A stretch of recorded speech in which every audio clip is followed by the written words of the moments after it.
Buenas tardes, mi nombre es José Manuel Cortés García, estudiante de la Ingeniería en Logística y Transporte de la Universidad Bioabierta y Estancia de México.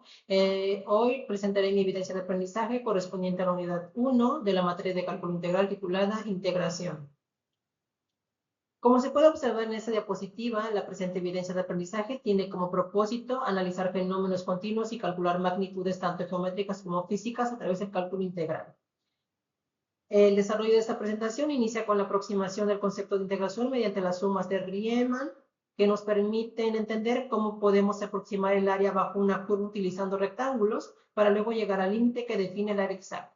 Posteriormente abordaremos el teorema fundamental del cálculo que establece el vínculo entre la derivación y la integración junto con las propiedades de la integral definida. Finalmente abordaré la integral indefinida, la constante de integración, las fórmulas básicas de integración y el método de sustitución para funciones compuestas. En esta diapositiva voy a revisar el concepto de sumas de Riemann, que es el punto de partida para entender la integral definida.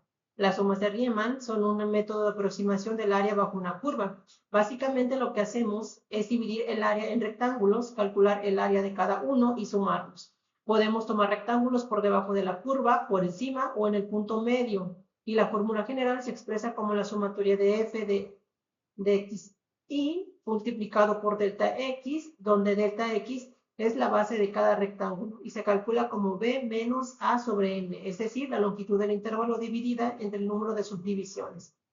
Para ejemplificar esto, aproximo la función f de x igual a 5x en el intervalo de 0 a 3, con n igual a 6 subdivisiones utilizando extremos derechos.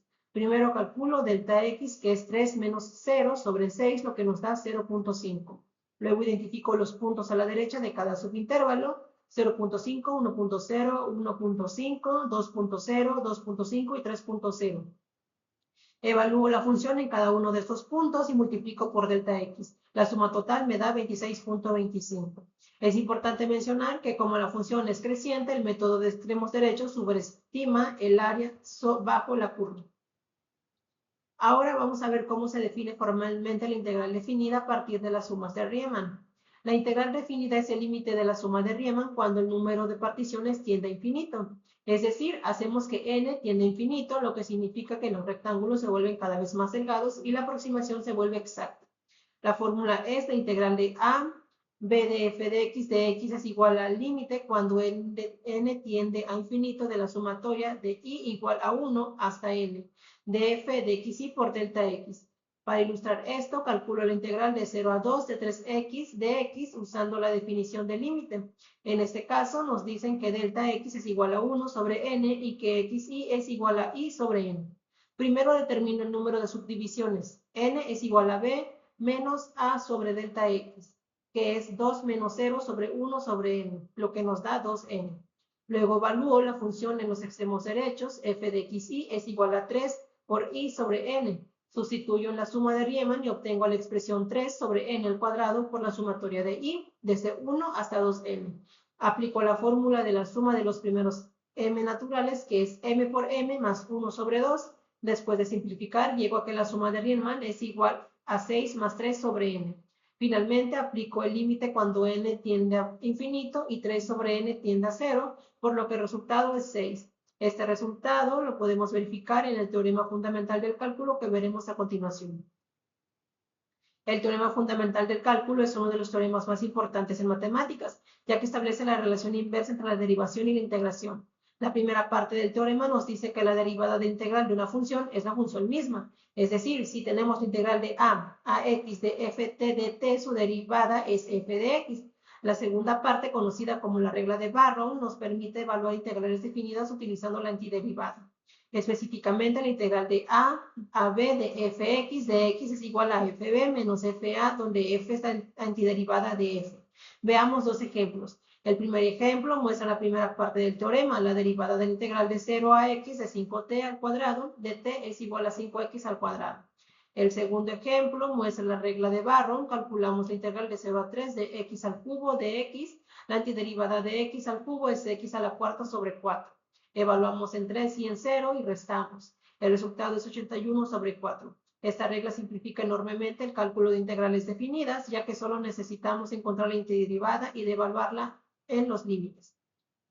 Las integrales definidas tienen propiedades que facilitan su manipulación y resolución. La primera propiedad es la linealidad. La integral de una constante por una función es igual a la constante por la integral de la función. Por ejemplo, la integral de 2x al cuadrado es igual a 2 por la integral de x al cuadrado. La segunda propiedad es la actividad con respecto al intervalo de integración. Si tenemos un intervalo de a a c, podemos dividirlo en a a b y de b a c, siempre que sea menor que b y b menor que c. La integral en el inventario completo es igual a la suma de los integrales en los subintervalos. Por ejemplo, la integral de 1 a 2 de x al cuadrado es igual a la integral de 1 a 1.5 más la integral de 1.5 a 2. La tercera propiedad es la inversión de límites. Si intercambiamos los límites de integración, la integral cambia de signo, es decir, la integral de a b de hx de x es igual a menos la integral de b a de hx de x. Esas propiedades son muy útiles para simplificar problemas y para manipular integrales en diferentes contextos. Como ya he mencionado, uno de los usos principales de la integral definida es calcular el área bajo una curva. Para cualquier función fx que sea positiva en un intervalo AB, el área bajo la curva está representada por la integral definida de a a b de fx de x. Veamos un ejemplo. Vamos a hallar el área bajo la curva fx igual a 1 menos x en el intervalo de 0 a 1. Esta función representa una línea recta que va desde el punto 0,1 hasta el punto 1,0, formando un triángulo rectángulo con los ejes coordenados. La integral de 0 a 1 de 1 menos x de x es igual a x menos x al cuadrado sobre 2 evaluado de 0 a 1. Sustituyendo 1 menos 1 sobre 2 menos 0 es igual a 1 sobre 2. Geométricamente el área del triángulo es base por altura sobre 2, que es 1 por 1 sobre 2 igual a 1 sobre 2. Podemos observar que el resultado coincide con la interpretación geométrica. Ahora vamos a hablar de la integral indefinida que representa la antiderivada general de una función. La integral indefinida se escribe como la integral de fx de x es igual a fx más c, donde f es la antiderivada de f y c es la constante de integración. La constante c es importante porque al derivar una función, la constante desaparece, por lo que al integrar debemos considerar que existe una familia de funciones que difieren por una constante. Veamos un ejemplo. Vamos a calcular la integral indefinida de x al cuadrado menos 2 de x. Aplicamos la linealidad. La integral de x al cuadrado menos la integral de 2x. La integral de x al cuadrado es x al cubo sobre 3. Y la integral de 2 es 2x. Por lo tanto, el resultado es x al cubo sobre 3 menos 2x más c. Es importante recordar que la integral de indefinida siempre incluye la constante de integración. Para resolver integrales de manera eficiente es fundamental conocer las reglas básicas de integración, que son esencialmente las reglas inversas de la derivación. La regla de la potencia, la integral de u elevado a la n de u es igual a u elevado a la n más 1 sobre n más 1, más c. Por ejemplo, la integral de x a la quinta es x a la sexta sobre 6 más c. La regla exponencial. La integral de e elevada a la u de u es igual a e elevada a la u más c. Por ejemplo, la integral de e elevado a la x es e elevado a la x más c. La regla logarítmica, la integral de 1 sobre u de u es igual al logaritmo natural de u más c. Por ejemplo, la integral de 1 sobre x es el logaritmo natural de x más c. La regla trigonométrica, la integral de seno de u es igual a menos coseno de u más c. Por ejemplo, la integral de seno de x es menos coseno de x más c. Esas reglas son la base para resolver la mayoría de las integrales que encontraremos en cursos posteriores. Finalmente, vamos a ver el método de integración por sustitución, que es una técnica muy útil para resolver integrales en funciones compuestas. La idea básica es identificar una parte de la función que podemos llamar u y su derivada de u para transformar la integral en una más sencilla que podamos resolver con las reglas básicas. Veamos un ejemplo. Vamos a calcular la integral de 2x por e elevada a la x al cuadrado más 5 de x. Primero identifico u como x al cuadrado más 5. La derivada de u con respecto a x es 2x, por lo que du es igual a 2x de x. Observamos que en la integral tenemos precisamente 2x de x, que es exactamente du. Sustituimos en integral la integral de e elevada a la u de u, que es igual a e elevada a la u más c. Finalmente, regresamos a la variable original, e elevada a la x al cuadrado más 5 más c. La sustitución es una técnica que nos permite resolver integrales que no son inmediatas con las reglas básicas. Para concluir esta presentación, resumo los puntos más importantes. Las sumas de Riemann permiten aproximar el área bajo una curva mediante rectángulos y al tender a infinito, las subdivisiones se obtiene la integral definida como el área exacta.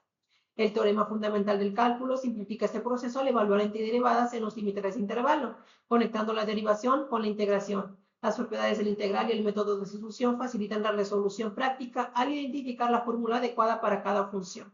Esas herramientas son esenciales para modelar fenómenos continuos como costos, demanda e inversiones en diversos contextos. En síntesis, el cálculo integral ofrece un marco matemático fundamental para comprender y resolver problemas dinámicos en múltiples disciplinas, como la logística y el transporte. Finalmente, estas son las referencias bibliográficas que utilicé para realizar esta evidencia. De mi parte es todo. Muchas gracias por su atención.